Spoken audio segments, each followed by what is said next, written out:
ఏమండోయ్, ఈరోజు మీకు ఒక మంచి ఆకుకూర ఫ్రై చూపించేస్తానండి. మరి ఇంకెందుకు ఆలస్యం, మీరంతా నా ఛానల్కి వచ్చి ఓ లుక్కేసి ఓ లైక్ వేసి వెళ్ళాలండోయ్. దీని రుచి ఉంటుంది చూశారు, నాలుగు కట్టుకుని ఊడు రాదంటే నమ్మండి, అంత బాగుంటుందండి. ముఖ్యంగా పేరెంట్స్ పిల్లలకి అలవాటు చేయాల్సినటువంటి ఒక అద్భుతమైన పోషకాల కూర అండి ఇది. ఎందుకంటే చాలామంది పిల్లలు రక్తహీనతతో బాధపడుతూ ఉన్నారండి.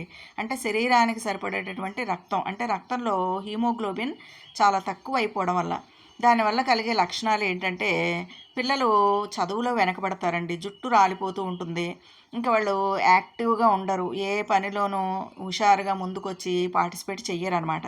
కాబట్టి చదువు సరిగ్గా రాకపోవడానికి గల కారణం రక్తహీనత, వాళ్ళు యాక్టివ్గా ఉండకపోవడానికి కారణం రక్తహీనత, ఇంకా మరి ఏ ఏ పనిలోనూ శ్రద్ధ చూపించకపోవడానికి, నీరసంగా బలహీనంగా ఉండడానికి కారణం కూడా రక్తహీనత అండి. కాబట్టి ఈ లోపాలన్నిటినీ సవరించి మీ పిల్లలు చక్కగా చదువులో ముందుండాలన్నా ఈ ఆకుకూర చక్కగా ఉపయోగపడుతుందండి. వాళ్ళలో ఉన్నటువంటి రక్తహీనతను తొలగిస్తుందన్నమాట. మరి ఈ కూర ఎలా తయారు చేయాలో, దాని తయారు విధానం ఏంటో చూసే ముందు దీని లాభాలు చెప్తానండి. ఇది హై ఫైబర్ ఉంటుందండి దీంట్లో. కాబట్టి డయాబెటీస్ ఉన్న వాళ్ళకు కూడా ఇది చాలా మంచిది, షుగర్ లెవెల్స్ కంట్రోల్ ఉంటాయి. ఇంకా హై బీపీ ఉన్న వాళ్ళకి చక్కగా బీపీ కంట్రోల్లో ఉంచుతుందండి. మరి ఆడవాళ్ళు కానీ, మగవాళ్ళు కానీ, పిల్లలు పెద్దలు అందరూ ఎవరైనా రక్తహీనతతో బాధపడుతుంటే దీంట్లో పుష్కలంగా ఐరన్ ఉంటుంది కాబట్టి ఆ సమస్య నుంచి బయటపడచ్చు అనమాట. ఇంకా దీంట్లో పొటాషియం, సోడియం ఉంటుంది కాబట్టి గుండెకి చాలా మంచిదండి. ఇంకా కండరాలు చక్కగా డెవలప్ అవ్వడానికి కూడా ఈ ఆకుకూర పనిచేస్తుంది. ఇంకా దీంట్లో ఏ విటమిన్ ఉంటుంది కాబట్టి పిల్లలకి తొందరగా కళ్ళజోడు రాకుండా ఈ ఆకుకూర ఉపయోగపడుతుందండి. ముఖ్యంగా జుట్టు సమస్యలన్నీ కూడా తొలగిపోతాయండి. డాక్టర్స్ ఎవరైనా ప్రెగ్నెంట్గా ఉన్నప్పుడు వాళ్ళని ఖచ్చితంగా రోజు ఈ ఆకుకూర తినమంటారండి. మీ పిల్లలకు జుట్టు ఒత్తుగా వస్తుంది, ఈ ఆకుకూర తినండి అని సజెస్ట్ చేస్తారనమాట. ఈ ఆకులను కనుక రుబ్బి తలకు పెట్టుకుంటే చుండ్రు సమస్య పోతుంది, జుట్టు రాలడం సమస్య పోతుంది, ఇంకా తల ఒత్తుగా పెరుగుతుంది. దీన్ని ఆహారంగా తీసుకుంటే జుట్టుకు సంబంధించిన సమస్యలన్నీ పోతాయండి. ఇంకా దీంట్లో ఏ vitamin, C vitamin, D vitamin, ఈ విటమిన్, కే విటమిన్, బి12, బి6 ఇవన్నీ కూడా ఉన్నాయండి. ఈ ఆకుకూరని వారంలో 2 రోజులు తింటే ఖచ్చితంగా బరువు తగ్గుతారండి. ఇంకా జీర్ణానికి సంబంధించిన వ్యాధులు ఏమైనా ఉంటే అవన్నీ పోతాయి, మలబద్ధకం సమస్య ఉండదు. ఇంకా దీంట్లో ఎసెన్షియల్ అమినో యాసిడ్స్ ఉంటాయి, యాంటీ ఆక్సిడెంట్స్ ఉంటాయి కాబట్టి చాలా మంచిదండి. ఈ ఆకుకూర ఒక 100 గ్రాములు తింటే కనుక 716 క్యాలరీస్ వస్తాయి అన్నమాట మనకి. ఇంకా దీంట్లో పుష్కలంగా ప్రోటీన్స్, మన బాడీకి అవసరమైన మంచి కొవ్వు, మంచి ఫైబరు, ఈ 3 కూడా మనకి చక్కగా దొరుకుతాయండి. కాబట్టి ఈ ఆకుకూర ఎలా తయారు చేయాలో, దీని తయారీ విధానం ఏంటో చూసేద్దరు కానీ వచ్చేయండి. ఇది ఏంటో అనుకునేరండి, తోటకూర అండి. తోటకూరే కదా అని తీసి పారేయకండి. ఇది పిల్లలకి తప్పనిసరిగా అలవాటు చేయాలి. మీరు పప్పులో వేసి వండి పెడతారా, ఫ్రై చేసి పెడతారా, పులుసు చేసి పెడతారా, లేకపోతే చపాతీ పిండిలో సన్నగా తరిగి చపాతీ పిండిలో వేసి తోటకూర చపాతీ చేసి పెడతారా, మీ ఇష్టం అండి. కానీ ఖచ్చితంగా వారంలో ఒక 2 రోజుల పాటు ఖచ్చితంగా మీ పిల్లలకి ఈ ఆకుకూర పెట్టాలండి. పెడితే పిల్లల్లో రక్తహీనత సమస్య పోయి చక్కగా పిల్లలు యాక్టివ్గా తయారయ్యి చదువులో ముందుంటారండి. దీనికి కావాల్సింది అందరికీ తెలుసు కదండి, పోపు దినుసులు శనగపప్పు, మినపప్పు, ఆవాలు, జీలకర్ర, వెల్లుల్లి, ఎండుమిరపకాయలు, కరివేపాకు అండి. ఈ విధంగా ఆయిల్ వేసిన తర్వాత మేమైతే నువ్వుల నూనె వాడతామండి, గానుగ నూనె మా ఊరి నుంచి మేము తెచ్చుకుని నువ్వుల నూనె, తెల్ల నువ్వుల నూనె వాడతామండి. పోపు మాడిపోకుండా సన్న మంట మీద చక్కగా వేయించుకోండి. పోపు మాడిపోయిందంటే కూర మొత్తం పాడైపోతుందండి. తర్వాత ఎండుమిరపకాయలు వేసుకోవాలి. ఎండుమిరపకాయలు కొంచెం ఎక్కువే వేసుకోవాలండి. ఈ ఫ్రై కారం కారంగా ఉంటేనే తినడానికి బాగుంటుంది అనమాట. ఎందుకంటే ఇందులో మనం కారం వేయట్లేదు, ఇంకా కారపొడి వేయట్లేదు, ఇంకా పచ్చిమిర్చి వేయట్లేదండి. కేవలం ఎండుమిరపకాయల కారం ఒక్కటే కాబట్టి కొంచెం మిరపకాయలు ఎక్కువే వేసుకోండి.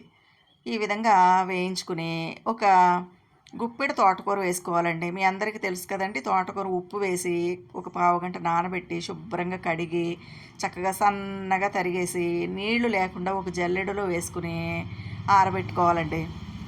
ముందుగా ఒక గుప్పెడు ఒక గుప్పెడు ఆకుకూర తోటకూర వేసి కలపాలండి ఈ విధంగా.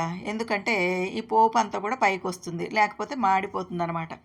ఆ తర్వాత మిగిలిన తోటకూర అంతా కూడా వేసేయాలన్నమాట. చూసారు కదండి, చాలా సన్నగా తరుక్కోవాలి. కొంచెం కాడలు లావుగా ఉన్నాయనుకోండి, వాటికి పీసు తీసేసి శుభ్రం చేసుకోవాలి, తెలుసు కదండి అందరికీ. ఈ విధంగా తోటకూర అంతా వేసేసుకోవాలన్నమాట. ఈ తోటకూరకి నేను ఒక 20 మిరపకాయలు వేసానండి. ఎందుకంటే కొంచెం కారం కారంగా ఉంటేనే ఈ కూర అనేది బాగుంటుందన్నమాట.